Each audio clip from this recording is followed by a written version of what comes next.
Assalamualaikum warahmatullahi wabarakatuh. Video ini dibuat untuk memenuhi tugas mata pelajaran OTK Keuangan kelas 11. Berikut penjelasan tentang administrasi keuangan.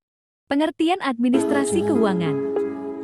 Administrasi keuangan adalah proses merencanakan, mengorganisir, melaksanakan, mengendalikan, dan memantau aktivitas keuangan suatu entitas atau organisasi. Fungsi administrasi keuangan. Adapun fungsi administrasi keuangan berfungsi sebagai investasi perusahaan dalam menyimpan dana perusahaan, baik itu jangka pendek seperti kas, utang piutang, dan lainnya, serta jangka panjang seperti kendaraan, tanah, gedung, dan lainnya. Tujuan administrasi keuangan. Selanjutnya, tujuan dari administrasi keuangan yaitu untuk mengolah sumber daya keuangan dengan efektif dan efisien, termasuk pengolahan anggaran, arus kas, investasi, serta analisis dan pelaporan keuangan guna mencapai tujuan keuangan yang ditetapkan.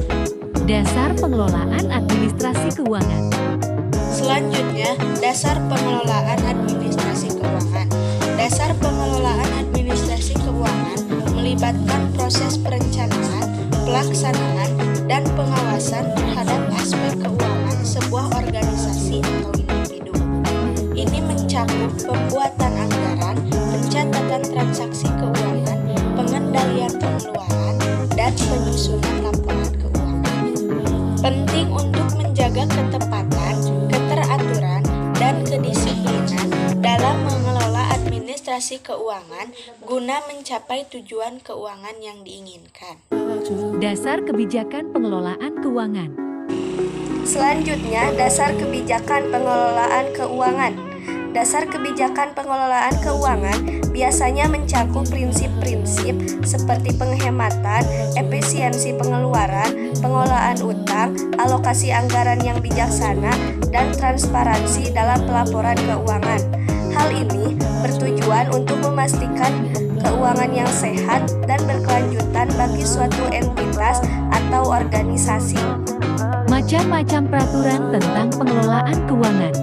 Pertama, buat anggaran. Buat rencana anggaran bulanan atau tahunan untuk mengatur pengeluaran dan pemasukan dengan lebih baik. Kedua, simpan sebelum mengeluarkan. Tetapkan kebijakan untuk menyimpan sebagian pendapatan sebelum mengeluarkan uang untuk pengeluaran lainnya. Ketiga, pisahkan keuangan pribadi dan bisnis.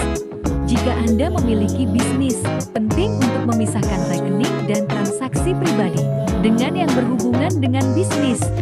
Keempat, urgent fees. Penting, prioritaskan pengeluaran berdasarkan urgensi dan pentingnya. Jangan biarkan pengeluaran mendesak, mengganggu rencana keuangan jangka panjang. Kelima, hutang yang bijak. Jika perlu meminjam, pastikan untuk memahami dan mengelola hutang dengan bijak. Anggaplah kemampuan membayar kembali sebelum meminjam. Keenam, investasi.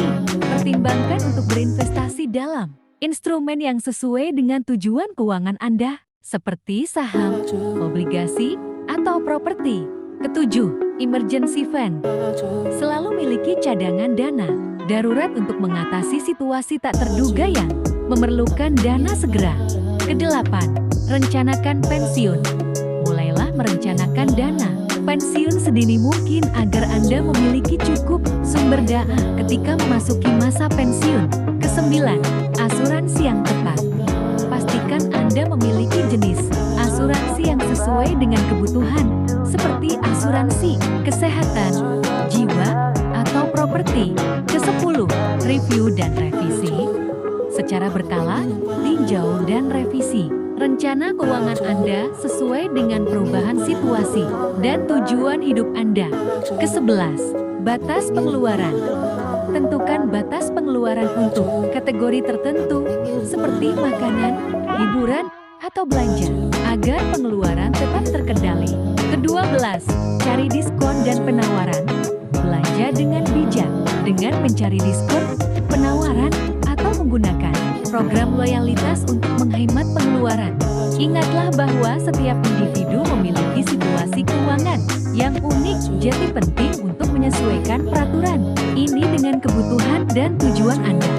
Maksud dan tujuan kebijakan pengelolaan keuangan. Selanjutnya, maksud dan tujuan kebijakan pengelolaan keuangan. Kebijakan pengelolaan keuangan bertujuan untuk mengatur bagaimana dana dan sumber daya finansial sebuah entitas, seperti perusahaan atau pemerintahan, dikelola dengan efisien dan efektif. Tujuan utamanya meliputi pengendalian pengeluaran, pengembangan sumber pendapatan, manajemen risiko keuangan, dan pencapaian tujuan jangka panjang secara finansial.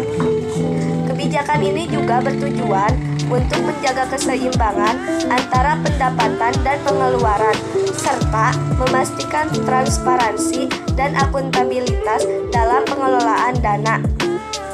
Sekian pembahasan materi dari kelompok kami. Wassalamualaikum warahmatullahi wabarakatuh.